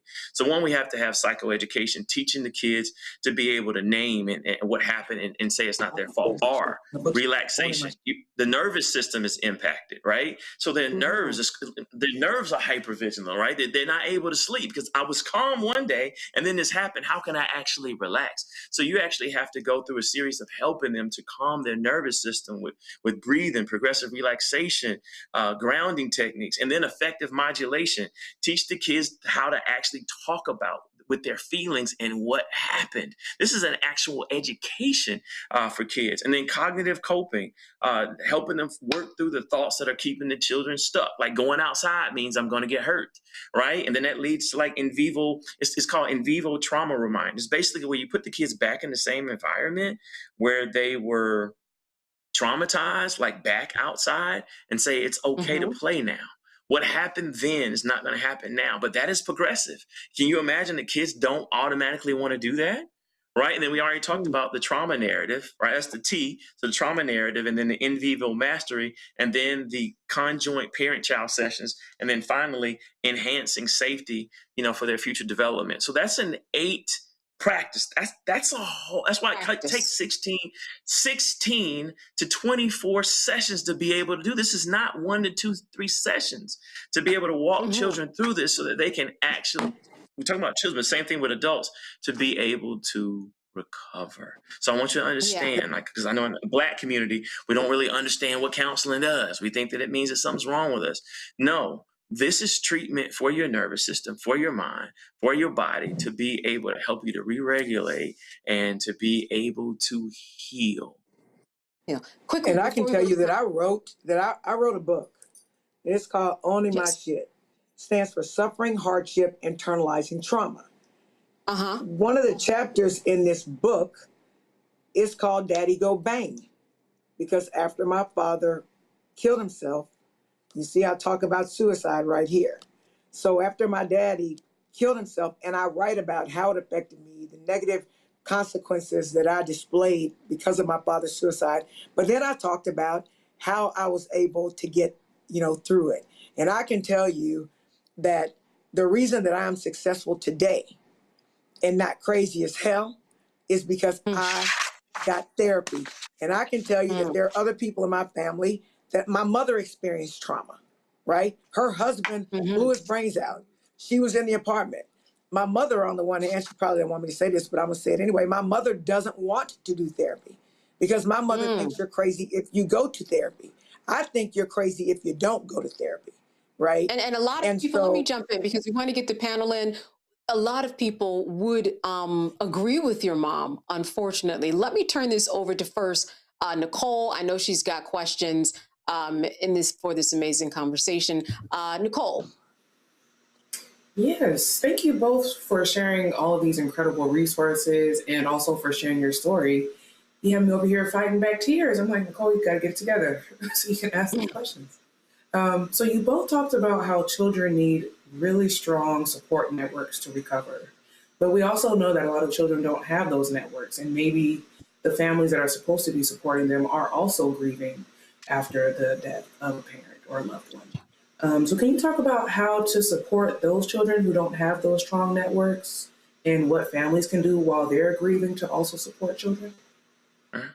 I mean, the first thing I just want to respond to both of you, and this is our resiliency. I'm trying to fight back tears and trying to get it together. No, grief is being vulnerable and saying this hurts. See, when we suppress it and we suck it up, and then we suck it up with a bigger straw, yeah, we're able to function, but we're not healing. Right? Because we're not really addressing what is happening with our bodies, our minds, and saying, hey, no, I am in mourning. I am in grief. I am traumatized. So we understand this with war veterans. When they come back from the war, we understand, okay, they have post-traumatic stress disorder. But when we see mom and dad fight, we see neighborhood violence. I used to work in Inglewood, California, and there's gang violence. Three people hurt. Everyone watched that in the neighborhood. We just go back into our house like nothing happened, right? No, it is a community response to be able to help those kids to get the help that they need. So 988. All right. You can dial 988. It's the National Mental Health Hotline, and saying, hey, I need to get my kids and myself help so that I can be able to talk about this. So when we start talking about people of color, they just don't know what therapy is. We have this idea that people are in psychiatric wards, or someone is putting everyone on medication, giving you these side effects.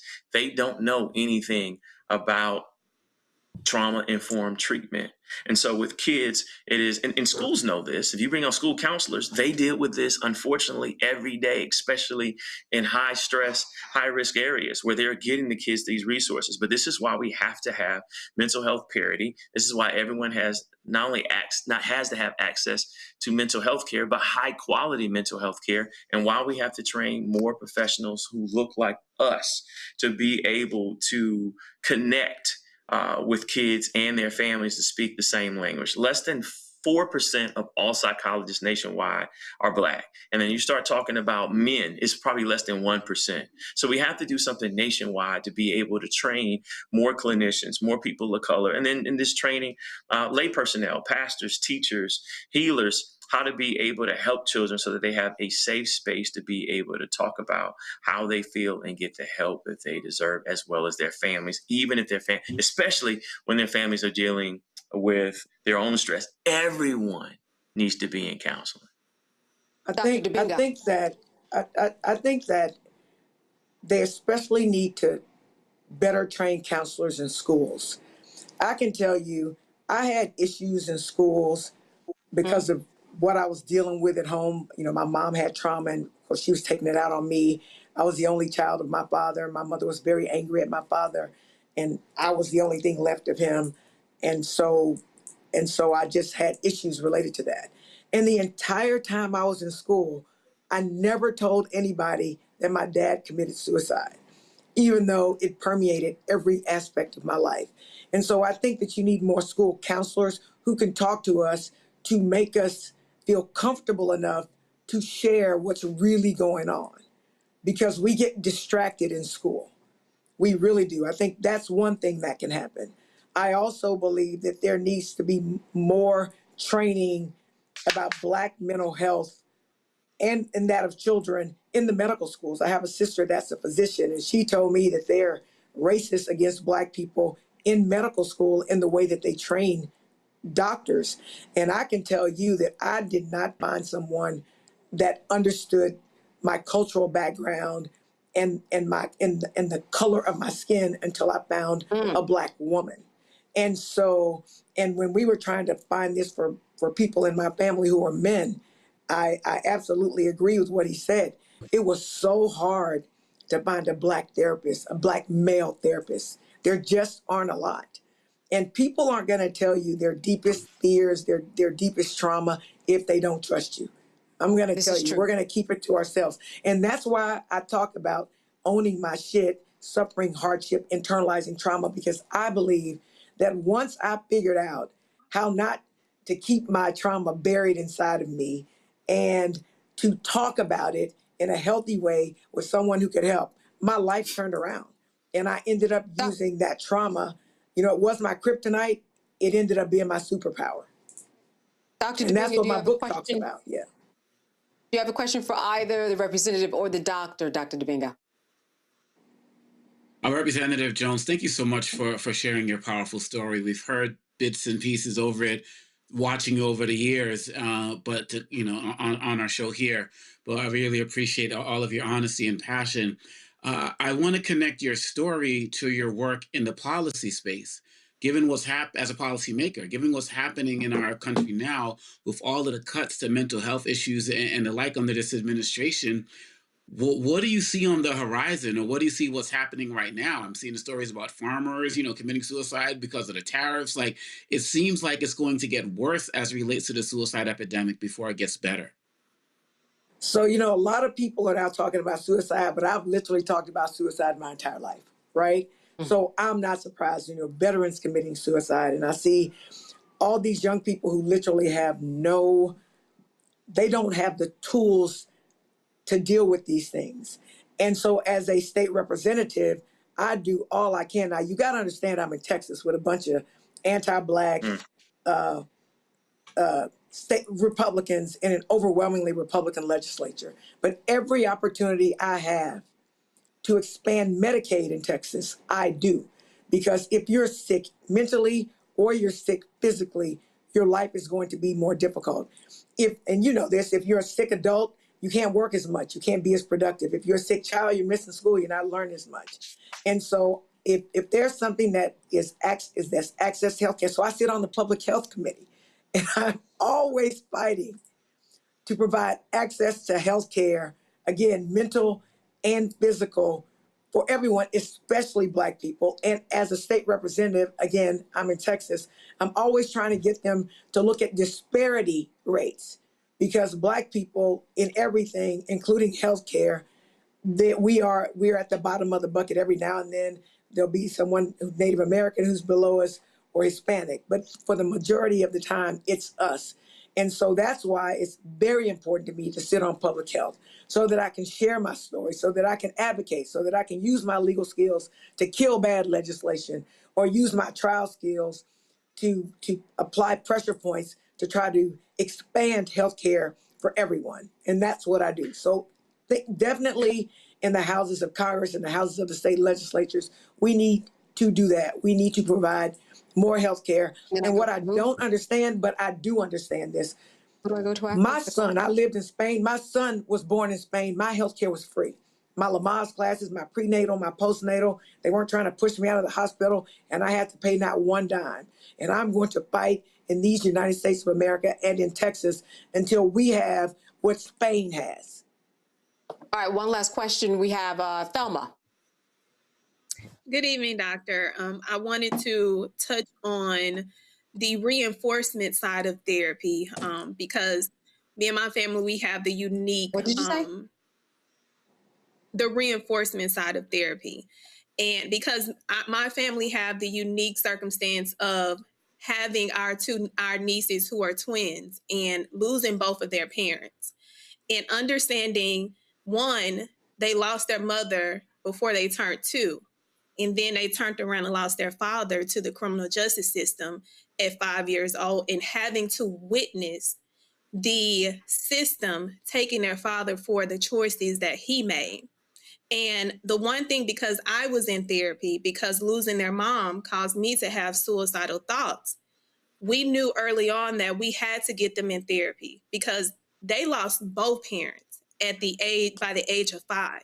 That we saw signs of anger, resentment, missing their parents, kids telling them that they have no parent, and having hard time sleeping, talking, and telling us their emotions. The importance that we saw within the first 3 months helped save and foster a environment that reinforced safety, reinforced development, and allowed them to flourish to where they are now. But because this is a lifelong sentence for them, what does reinforcement look like when they have that entry therapy, but we know that this is a lifelong sentence that they have to endure without having both parents? We can be the best aunties and uncles that we know that we're going to be, but we cannot bring back their parent.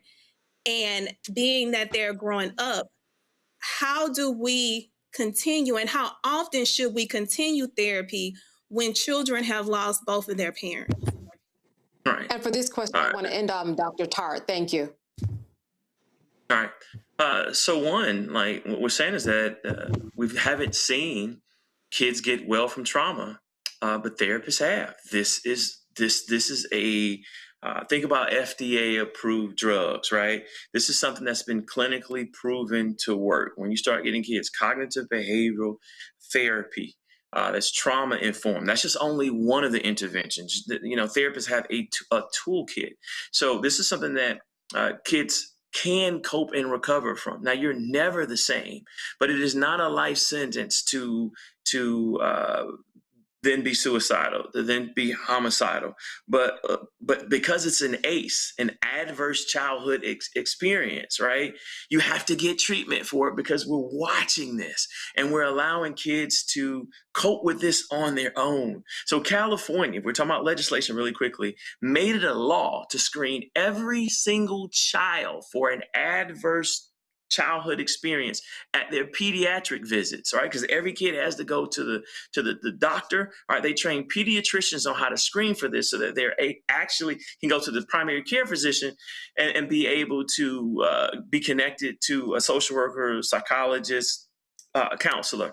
Philadelphia built a hospital-based violence intervention program, right? These are not radical ideas. We know what works in certain states. We just need other states, and we need advocates who have a heart for this, all right, who are watching this right now to be able to push for this. Well, how can California do it? Well, how can we get Georgia to do that? How can we get other states, Alabama, to do that? How can we get Louisiana to be able to do that? If Philadelphia can build this hospital, why can't we? So those are two things that we can do right now. And again, more programming like this. And I can tell you what psychologists are doing. All right, we realize that we cannot help everyone. So we're now going full speed, not only with private practice, but psychoeducation, where we're actually teaching people how to heal from trauma, what you need to look out for. Because the more people know, then they say, hey, that's my body. I thought I just couldn't sleep because I had a bunch of nervous energy, or I thought that I just was had a temper problem. No, you had untreated PTSD. And when more people know, then they can get into therapy and then tell their family about it. They can see a change in their children, and then we can get more people healed. Representative Jones and Dr. Tart, I want to thank you so much, especially you, Representative Jones, for sharing so much of your personal story. It was very helpful and just a great way for everybody to connect the dots on what to do when this happened. Thank you so much to both of you for being with us tonight. Thanks for having me. Prayers with you. Absolutely. All right. So why are we shedding light on these topics? Well, these are much needed discussions that we have to have in our community. We here at the Roland Martin Unfiltered show, we're not afraid to have those uncomfortable conversations that could actually save lives. And that's why we're really doing this. Here are just a couple of viewer responses about our conversations about mental health. The first one is from Dr. Denise Baker Anegbenigamo. She wrote, I just finished watching your YouTube videos about mental health and domestic violence. Bravo. Thank you, Roland, for your courage to speak the truth to our people.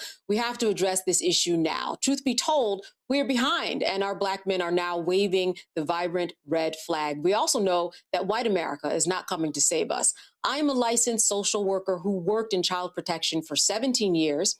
I can personally speak to the trauma kids have experienced. We have been in a crisis for some time with domestic violence and mental health. I know we need to take it on as a crisis. We need to develop some solutions to avoid any further tragedy. Also from Miss Sharon Evans, she says, Dear Roland S. Martin, thank you for being so much for having these discussions about domestic violence. I've been so angry about all of these murders and violence against women, especially women of color. It seems like every day I hear about another domestic violence case. You're right that this is a mental health problem. If we don't deal with this horrific problem, we will be talking about another woman and mother being killed. Black women have been angry for so long about not being treated with any respect. It's hard to find any sympathy for the abuser, but we have to understand that their life experiences lead to their horrible choices. All right, that is what we do here on the show. Now, still to come on Roland Martin Unfiltered, we with Congressman Bobby Scott talking about Virginia, this upcoming election tomorrow, so stay with us. MAGA Republicans ended diversity programs, cut funding for Black students, and fired federal employees. And they won't stop there. Now, they've redrawn congressional maps so that they can rig the November elections. But we have the power to stop them. By voting yes for fair elections, we have the final say on who represents us in Congress. This is a temporary measure to restore fairness. They are not backing down, and neither can we. Make a plan to vote by April 21st and vote yes for fair elections. I'm Mark Morial, President and CEO of the National Urban League, and I'm watching the Black Star Network.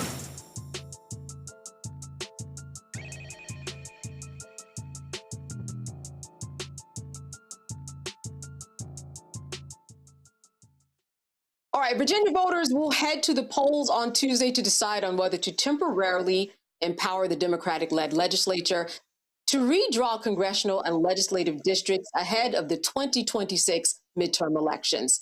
Here's a comparison of the current congressional district map and how it would change if Virginians would approve the new map.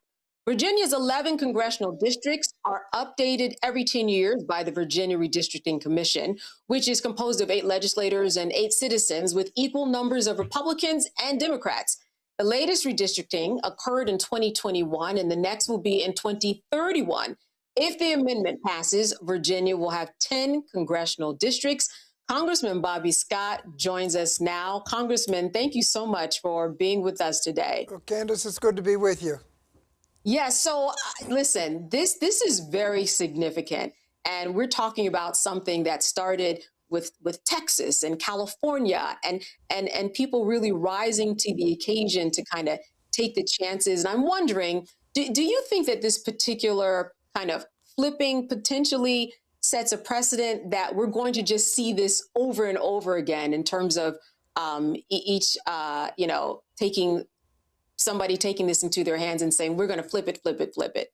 Well, hopefully it won't go on, but while it's going on, we can't sit back like chumps and let them take seats. You said it started in Texas. Well, actually, it started last election in North Carolina, where they started with a 7-7 delegation, and as the voters went to the polls and elected a Democrat for governor, lieutenant governor, and attorney general, they ended up with 10 Republicans and only 4 Democrats.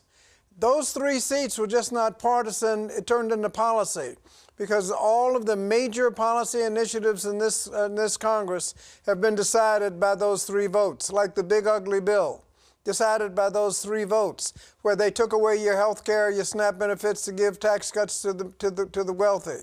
They've been dismantling the Department of Education. They couldn't do that with no questions if we had those 3 votes back. ICE is going around shooting people, no questions asked. And we could make sure that we were in the majority and could subpoena people if they wouldn't answer questions. Voter suppression. The House passed the worst voter suppression bill in recent history, the SAVE Act. And it passed by just a couple of votes. If we had those 3 votes back, that bill never would have come up. And so that's what's really at risk.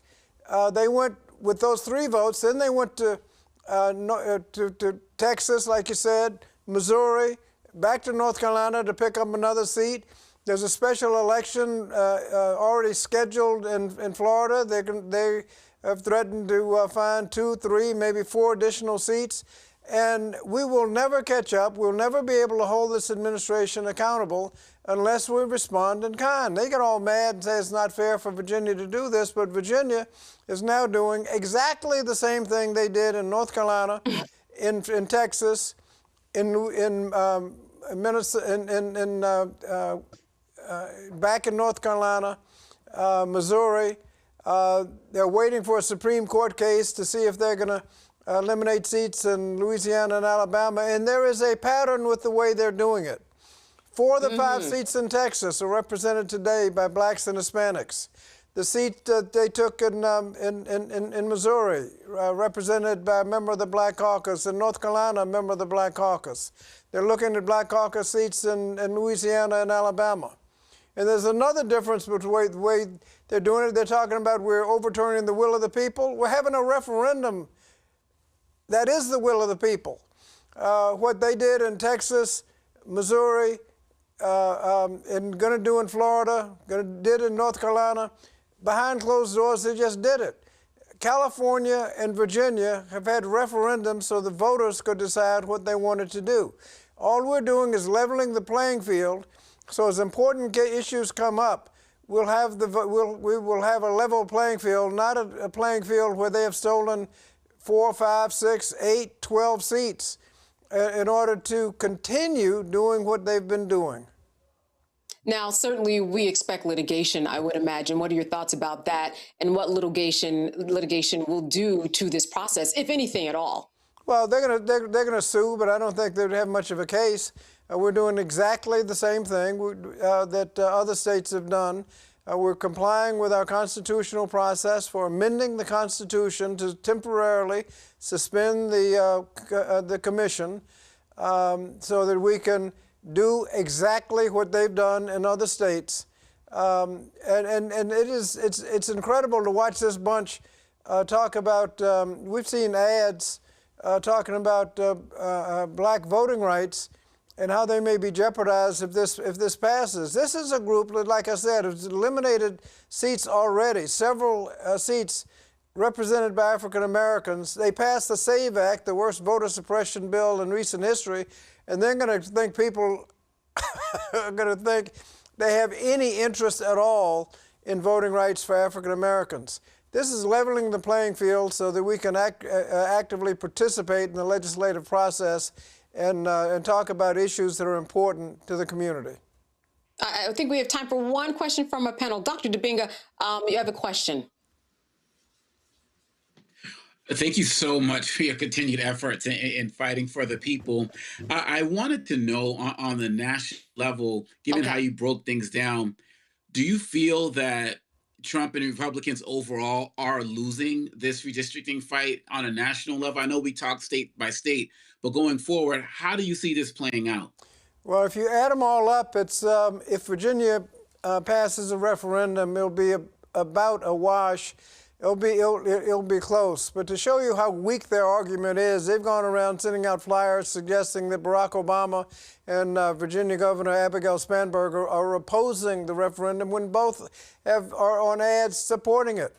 It just shows you how corrupt and weak their argument is. They have to resort to misinformation to try to fool people out of their votes. But if you add them up, Texas 5, Missouri, North Carolina, couple potentially in Florida, Louisiana, Alabama. They weakened 2 districts in Ohio, and the only ones that have responded are California with 5 and Virginia with 4. It's close depending on what happens the rest of the year, but we need to make sure we have a level playing field. We can never stop them from cutting health care, abolishing the Department of Education, going to war we lost the war resolution by those 3 votes we lost in North Carolina last election, and they're trying to add more. All we're doing is leveling the playing field so we can have a fair vote on these important issues. Thelma. One question that I have pertaining to how do the voters put the pressure on the individuals that we have elected for these positions to let them know this is what we want? Because if we don't strike now, in your opinion, what do you project that is going to happen if we continue to sit on the sidelines and not take the strikes that we need in order for us to get the results of leveling the playing field? Well, if we sit back like chumps and let them pick up seat after seat, then obviously we'll be at a severe disadvantage. There's one thing I'd like to hold Republicans accountable for, and that's the misinformation. When they mail flyers into the community that affirmatively misrepresent the position of Barack Obama and Governor Spanberger, we need to make all Republicans accountable. Either they disavow these ads or they own the ads. So the next time they come to the community, we can ask them about misinformation and why they inflicted that kind of information on our community. The best way we can hold them accountable short term is to make sure we come out and vote, don't guess, vote yes tomorrow and with this referendum. All right, Nicole. Yeah, as you mentioned, this initiative is happening at a time when multiple states, red and blue, are redrawing their maps. So I'm curious to know what you think. Is this a moment that reflects a breakdown of neutral redistricting principles? Or has this been happening all along and now Democrats are finally starting to fight back? Well, yeah, it's broken down because you've resorted to partisan redistricting. But if they're doing it and we don't do it, we'd be at a severe disadvantage and we'll never be able to catch up. There is legislation pending right now in Congress to prohibit partisan gerrymandering. And I don't think there's a single Republican supporting it at this point. If we want to get rid of partisan gerrymandering, I'm all for it. Let's have fair maps. But if they're going to gerrymander and expect us to sit back and just watch, then we'll get what we've gotten so far. Those 3 seats that they got in North Carolina, when they went from 7-7 to 10-4, as the voters were voting statewide on a Democrat for governor, lieutenant governor, and attorney general, we've lost so many different issues. The SAVE Act we lost because they passed that. They passed that big ugly bill. We lost the War Powers Act, which would have stopped the war cold turkey unless Trump came to Congress to get permission according to the Constitution. You're paying all this much higher gas prices because of the war. We could stop the war, but we can't because we don't have those 3 votes. We can't sit back and let them gerrymander districts and pick up seats and just sit back like chumps and not do anything. All right, Congressman Bobby Scott, thank you so much for being with us tonight. For those folks who did not actually vote early, they're going in tomorrow. Thank you so much again. Don't guess, vote yes. All right, all right. All right, folks, it's time for headlines with Brittany Noble. Singer David Burke, known professionally as David, has been charged with murder in connection with the death of a 14-year-old girl. Celeste Hernandez was found dismembered more than a year after she was reported missing, and police discovered her body in the trunk of Burke's Tesla on September 8, 2025. They were alerted to a foul odor coming from an impounded vehicle at a Los Angeles tow yard. Authorities indicated that her remains were not intact and had likely been in the Tesla for an extended period of time. Burke, 21 years old, was arrested last week in relation to her death. In addition to the first-degree murder charge, she faces accusations of lewd and sexual acts with a minor and mutilating human remains. New York City police officers are currently under investigation following a violent arrest captured on camera at a wine shop in Brooklyn on April 14th. The New York Police Department confirmed that the incident occurred during an undercover drug operation in the Burham Hill neighborhood. The video shows officers approaching a man who matched the suspect's description. The footage reveals that the officers punched, kneed, and threw the man into a rack of wine bottles. People then can be heard telling the officers that the man was not resisting arrest. As he lay bleeding on the floor, the man repeatedly said, "It's not me," even after he was handcuffed. The video appears to show one officer stomping on his body. The NYPD's Internal Affairs Bureau is now investigating this incident, and the officers involved have been placed on modified duty, and their firearms and badges have been removed. In Illinois, a pair of white brothers and their friend are facing hate crime charges after allegedly attacking 3 black men, including a city councilman, who were fishing at a park April 3rd. Well, Jaden Reynolds, along with brothers Jesse and Jordan Coleman, they're accused of harassing Illinois Councilman Jaleel Jones and his friends Dejon King and Dwan Williams. Well, black men reported that the white men who had been drinking started to harass them and use racial slurs. At one point, the white men threatened, "We will blow your heads off." And Jordan began firing gunshots into the air. In response, according to prosecutors, one of the black men fired back in self-defense before everyone fled the scene and called 911. Reynolds and Coleman brothers are currently in jail and are scheduled to return to court this week. Disturbing details are raising serious questions in the Louisiana case involving a teacher caught on camera assaulting a young child. The incident occurred in 2023 at Ball Elementary School in Ball, Louisiana.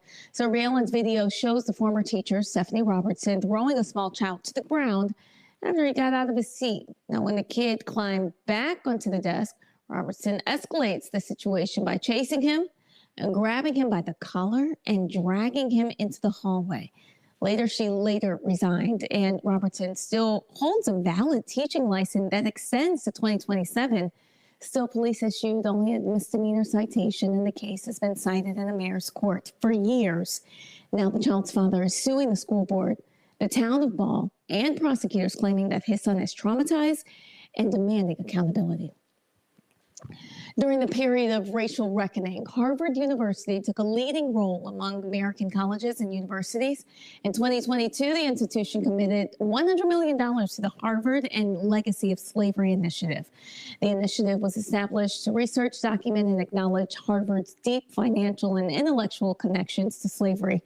It aimed to address historical injustices through concrete actions, such as supporting descendant communities. Well, just 4 years later, the initiative appears to be in disarray. The Guardian reported that 3 faculty members and the executive director have stepped down, while 11 researchers have been dismissed. In their public statements, the faculty members indicated that the university attempted to dilute their efforts to build relationships with the descendants of those whose enslavement benefited the university financially.